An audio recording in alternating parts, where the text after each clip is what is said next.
అని నన్ను రిక్వెస్ట్ చేయడం జరిగింది. ఏది ఏమైనా కానీ నేను నా స్వగ్రామంలో నా ఇంట్లో నేనుండా, నాకు లాండ్ ఆర్డర్ ప్రాబ్లంకు ఎలాంటి సంబంధం లేదు, నేను అక్కడే ఉంటా అని కూడా గట్టిగా చెప్పడం జరిగింది. పోలీసు అధికారులు ససేమిరా మీరు అక్కడ ఉండేకి వీలు లేదు, మీరు పోవాలనేది నా పైన ప్రెజర్ తీసుకురావడం జరిగింది. లాస్ట్ కల్లా వాళ్ళు నన్ను బలవంతంగా తీసుకొచ్చి అనంతరం చేసినారు.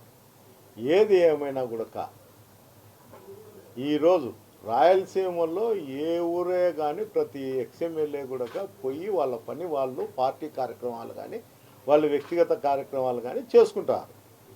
నా ఒక్కరి వరకు వచ్చేందుకు అధికారులు కానీ అక్కడ ఉన్నటువంటి అధికార పార్టీలో ఉన్నటువంటి ఎమ్మెల్యే కానీ ఎమ్మెల్యే తండ్రి కానీ నన్ను తాడిపత్రికి పోకోకుండా నిలబెట్టడం జరుగుతుంది.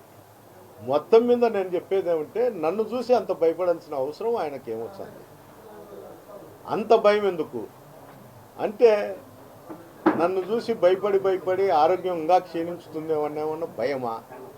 లేకపోతే నేను వచ్చిన తర్వాత మళ్ళా ప్రజల్లో చైతన్యం వచ్చి రాజకీయంగా మా కార్యకర్తలు కానీ మేము కానీ మా పార్టీ ఇంకా బలపడుతుందనే ఆలోచన ఏ విధంగా ఉందో నాకు తెలియదు.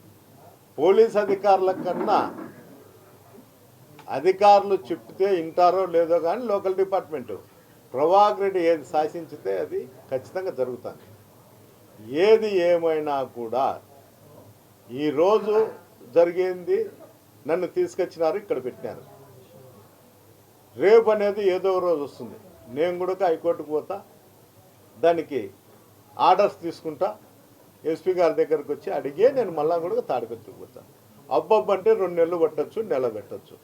ఆ రోజు నువ్వు ఏమని అధికారులతో నన్ను నిలబెట్టగలుగుతావు? నీ శక్తి అవుతుందా అప్పటికల్లా? ఈడేమో పరక్రాలు చేసేది, అక్కడ పోయి చంద్రబాబు లోకేష్ కాళ్ళు పట్టుకునేది, బయటకు వచ్చే మిసాలు గడ్డాలు తిప్పుతుండేది. నీ బతుకు ఎంత నీచమైండేదంటే అంత నీచంగా ఉంది. నువ్వేమో బయటకు వచ్చి పెద్దిరెడ్డి మాత్రం మాట్లాడతావు, లోపలేమో నీచంగా నీ ప్రవర్తన ఉంటుంది. ఎవరికి ప్రజలకు తెలియదని నువ్వు ఆలోచన చేస్తాను.